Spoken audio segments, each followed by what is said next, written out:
มื้อนี้สิพามันไปผู้เบิ่งตีนผู้แหละทุกคนแต่ว่ามื้อนี้ท่านฟ้าบ่แดดเนาะบ่แดดปานใดเมื่อวานนี้ฝนต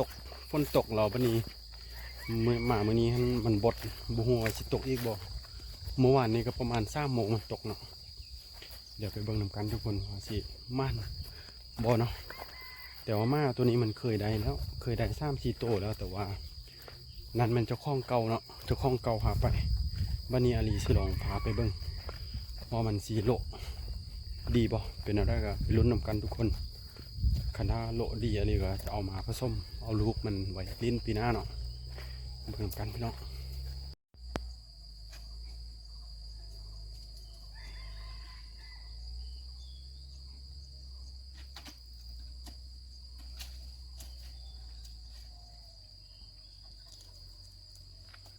ไหนเนาะเดี๋ยวกระดูกไปวับทุกคนตอนนี้ก็มาฮอดปลาแล้วเนาะมากำลังโลขึ้นไปถึง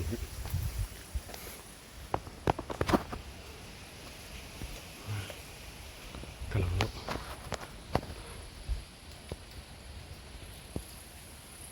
มันขึ้นไปหั่นเมื่อกี้เนาะอันนี้ก็จะเป็นไทยบ้านมาเฟียดเฮดเฮลเนาะก็มันโลมันโบโลไอตัว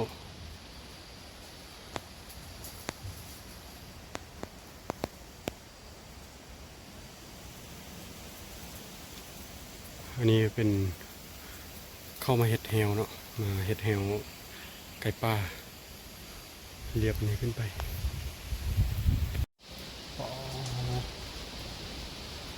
คือสิบได้แล้วทุกคนมานี่ลมความแห้งเนาะลมก็แห้งว้าวว้าวแล้ววับแล้วมัน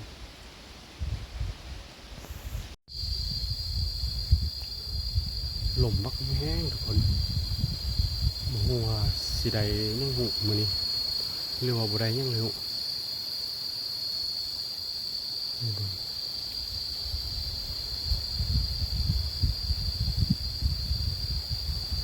แถวนี้หอกไล่ทุกคน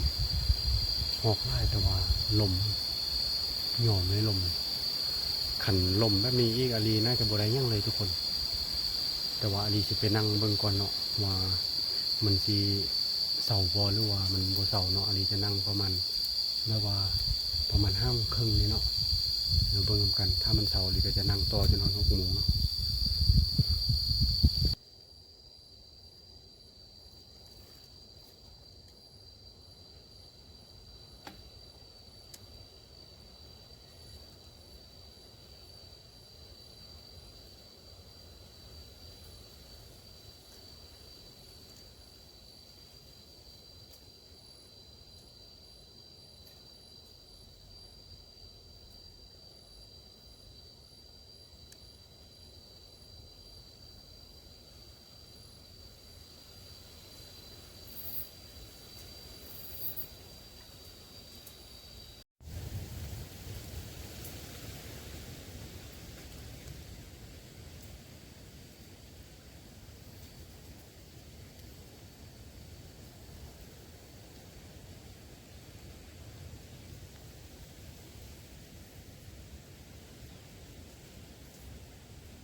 มื้อนี้ก็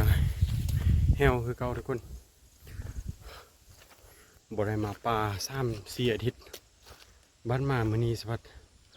ฝนซ้ำเบิ่งพุ่นฝนมาเนาะอาลีก็เลยไปว่า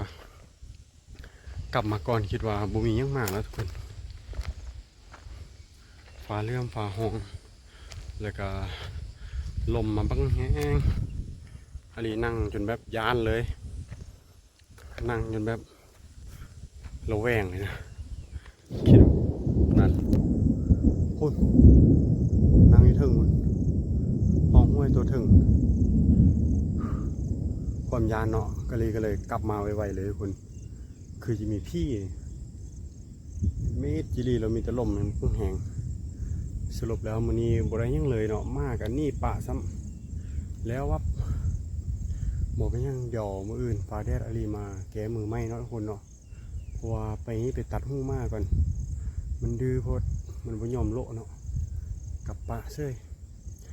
โอเคทุกคนมื้อนี้ก็ขอโทษหลายๆเด้อที่อาลีจะลงคลิปแบบว่าบ่ได้ยังหั่นน่ะเดี๋ยวแต่ว่าขออนุญาตลงเพราะว่าบ่ได้ลงคลิปดนแล้วเนาะเดี๋ยวมื้ออื่นอาลีจะมาแก้มือมาให้ทุกคนขอโทษหลายๆแล้วก็ขอบใจเนาะที่